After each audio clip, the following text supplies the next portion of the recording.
2026 წლის 15 ივნისს დონალდ ტრამპმა განაცხადა, რომ ირანმა და ამერიკის შეერთებულმა შტატებმა ომის შეწყვეტაზე მიაღწიეს შეთანხმებას. შედეგად 2 დღის შემდეგ მხარეებმა 14 პუნქტიან მემორანდუმსაც მოაწერეს ხელი. შეთანხმება იმასაც ითვალისწინებდა, რომ ლიბანშიც უნდა შეწყვეტილიყო ცეცხლი.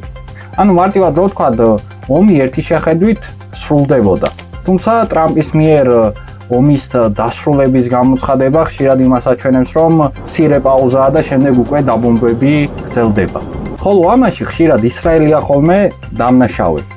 რას გულისხმობ? 19 ივნისს ცეცხლის შეწყვეტის ამოქმედების პირველივე საათებში ლიბანური წყაროები ისრაელის არაერთ ავიადარტყმაზე საუბრობდნენ. ისრაელი აცხადებდა, რომ ჰეზბოლას მოქმედებებს პასუხობდა, ხოლო მეორე მხარე შეთანხმების დარღვევაში თავად ისრაელს ადანაშაულებდა. ერთი შეხედვით სურათი საკმაოდ უცნაურია. ამერიკის შეერთებული შტატები და ირანის ისლამური რესპუბლიკა მშვიდობის დამყარებას ცდილობდნენ. ხოლო მოლაპარაკებების მიღმა დარჩენილი ისრაელი აცხადებდა, რომ ის არ იყო ვალდებული არანაირი შეთანხმების შესაბამისად ჰეზბოლას წინააღმდეგ აქტიურად იმოქმედებდა ლიბანში.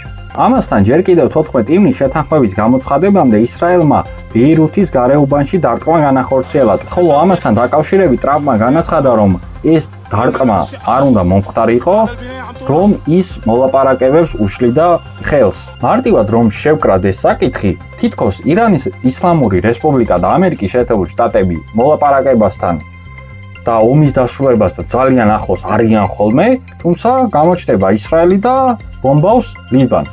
ანუ იქნება შთაბეჭდილება, რომ რეალურად მოლაპარაკებებს ისრაელი ხელს უშლის. აქ ცხადია ჩნდება მთავარი კითხვა.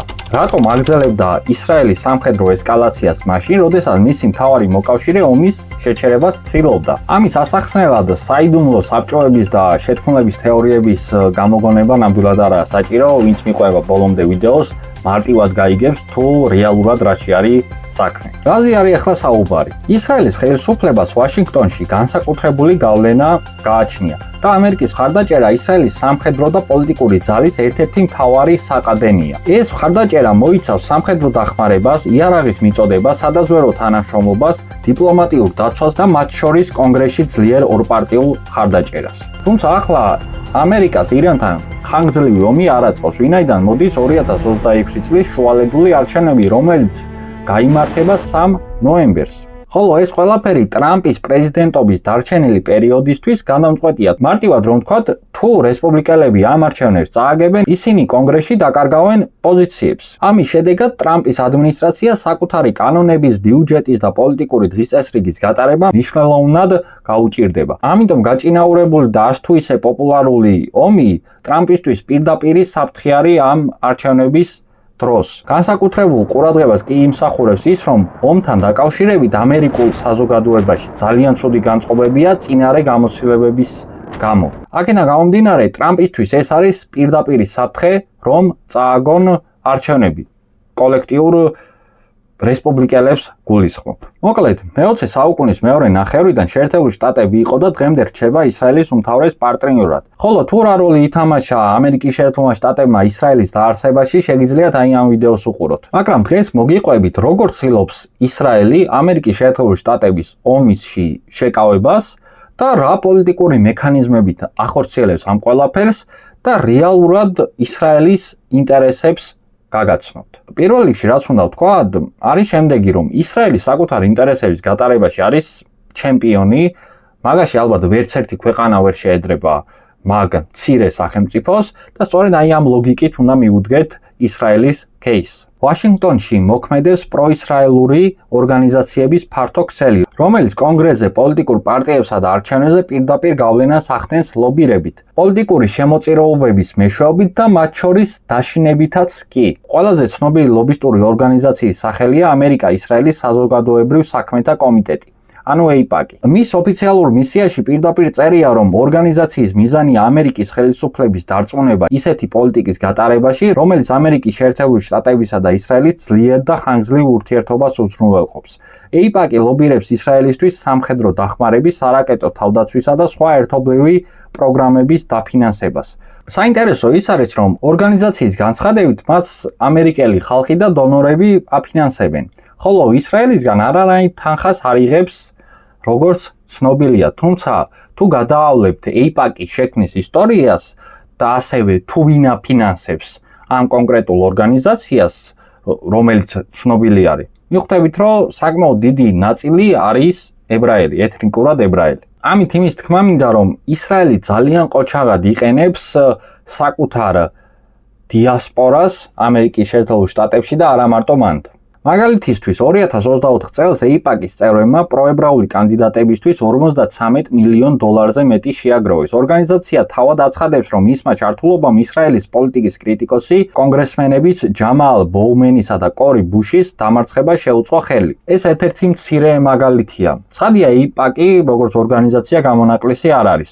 ამერიკაში არსებობს ორგანიზაციები, რომლებიც პროებრაულ პოლიტიკას მხარს უჭერენ როგორც დემოკრატიულ, ისე რესპუბლიკურ პარტიაში. მათ შორის არის დემოკრატიული უმრავლესობა ისრაელისთვის, რესპუბლიკური ებრაული კოალიცია, J Street, ისრაელის მხარდამჭერი გაერთიანებული ქრისტიანები და ასე შემდეგ.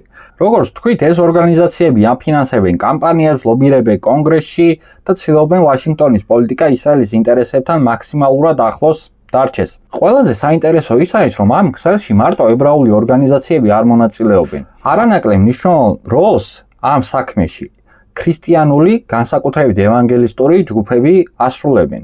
ევანგელისტები ამერიკის დასრული მოსახლეობის დაახლოებით 23%-ს, ანუ თითქმის ყოველ მეოთხე ამერიკელს შეადგენენ, რაც მათ მნიშვნელოვან საარჩევნო ძალად აქცევს. ხოლო მათ შორის ფართოდ არის გავრცელებული რწმენა, რომ ისრაელის მხარდაჭერა ქრისტიანის ბიბლიური ვალდებულებაა.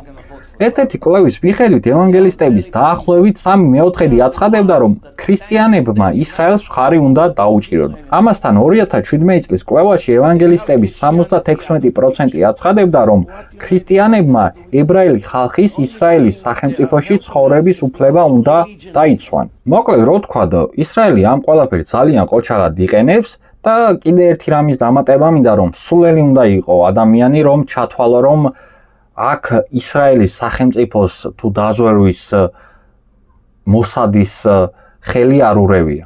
მართლა სულელი უნდა იყოს.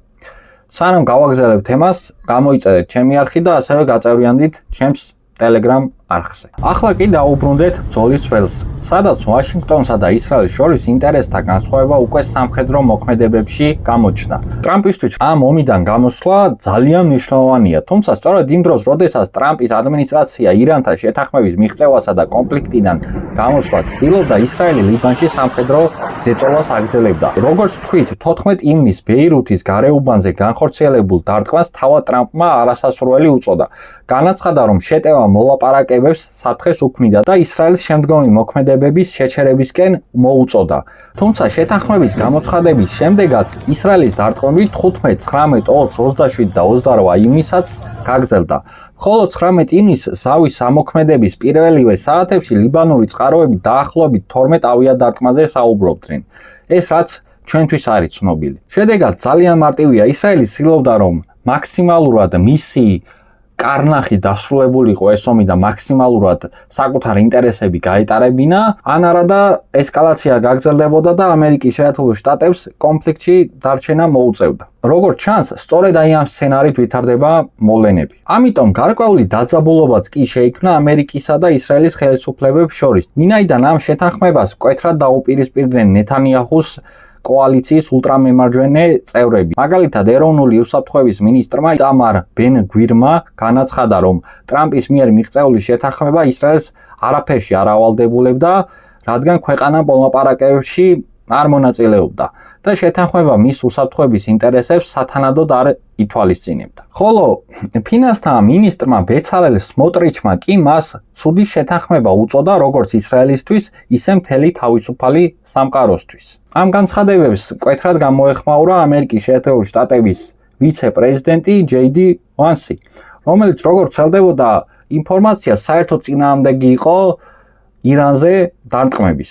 მისი თქმით, ისრაელში შეთანხმებების გარშემო შექმნილი აჟიოტაჟი გაუმართლებელი იყო და ვაშინგტონის მიმართ უნდობლობას გამოხატავდა. Vance-მა ისრაელის ხელისუფლებას შეახსენა, რომ ტრამპი ქვეყნის ერთ-ერთი ყველაზე მნიშვნელოვანი საერთაშორისო მოკავშირე იყო, ხოლო ისრაელის თავდაცვის მნიშვნელოვანი ნაწილი ამერიკული იარაღითა და ამერიკელი გადასახადის გადამხდელების მხარდაჭერით ფინანსდებოდა. შემდეგ მან კიდევ უფრო მკაცრად აღნიშნა, რომ 9 მილიონიანი სახელმწიფო საკუთარ ყველა უსაფრთხოების პრობლემას მხოლოდ ძალის გამოყენებითა და ადამიანების დახოცვით ვერ გადაჭრიდა. ეს განცხადებები ნათლად აჩვენებს, რომ მიუხედავად ტრამპის ძალიან ლმობიერი დამოკიდებულებისა ისრაელის მიმართ, დაძაბულობა მაინც შეინიშნება. ეს გარკვეულწილად გამოხატულია საზოგადოებაში შექმნილი განწყობებით, სადაც ომზე ძალიან ცუდი დამოკიდებულებაა და მეორე კუთხით ტრამპიც და ტრამპის ადმინისტრაციაც ხვდება, რომ ისრაელის ომი ამერიკის შეერთებული შტატების ომი არ არის. როგორც წინარე გამოცდილებები აჩვენებს, ისრაელისთვის განსაკუთრებით მნიშვნელოვანია როგორი ადმინისტრაციაა ვაშინგტონში. როდესაც ამერიკის ხელისუფლება მის სტრატეგიას არ იზიარებს, ისრაელი ცდილობს ზეწოლით და საჯარო კამპანიებით ამერიკული კურსის შეცვლას. ამის ნათელი მაგალითია ობამას პრეზიდენტობა. 2015 წელს მისი ადმინისტრაციის მონაწილეობით ირანთან ბირთვული შეთანხმება გაფორმდა, რომელიც ირანის ბირთვული პროგრამის შეზღუდვასა და სანქციების ეტაპობრივ შემსუბუქებას ითვალისწინებდა. ნეთანიაჰუ შეთანხმებას კატეგორიულად ეწინააღმდეგებოდა და მის გასაკრიტიკებლად ამერიკის კონგრესშიც კი გამოვიდა. ხოლო ტრამპის მოსვლის შემდეგ ვითარება რადიკალურად შეიცვალა. 2018 წელს მან ამერიკა ბირთვული შეთანხმებებიდან გაიყვანა, ირანს სანქციები დაუბრუნა, აბრაამის შეთანხმებები გააფორმა არაბულ სახელმწიფოებთან, იერუსალიმი ისრაელის დედაქალაქად აღიარა და იქ ამერიკის საელჩო გადაიტანა, რაც უპრეცედენტო მოვლენები და მხარდაჭერა იყო ისრაელისთვის. აქედან ამერიკის შეერთებულ შტატებს არანაირი სარგებელი ფაქტობრივად არ მიუღია, ხოლო ეს ყველაფერი ფაქტობრივად მიმეორებ იყო გაკეთებული მხოლოდ და მხოლოდ ისრაელისთვის. ამიტომ როგორც აღვნიშნე, ისრაელი ძალიან თანმიმდევრულად ელოდება მისთვის სასურველ ადმინისტრაციას ამერიკის შეერთებულ შტატებში და შემდეგ ცდილობს უკვე ის გამოიყენოს საკუთარი ინტერესებისთვის. გენიალური სტრატეგია აქვს რეალურად ებრაელებს. თუ მოგეწონათ ეს კონკრეტული ვიდეო, ამაზე უფრო ცლადად შეიძლება საუბარი და აუცილებლად დააკომენტარეთ. აბა დროებით.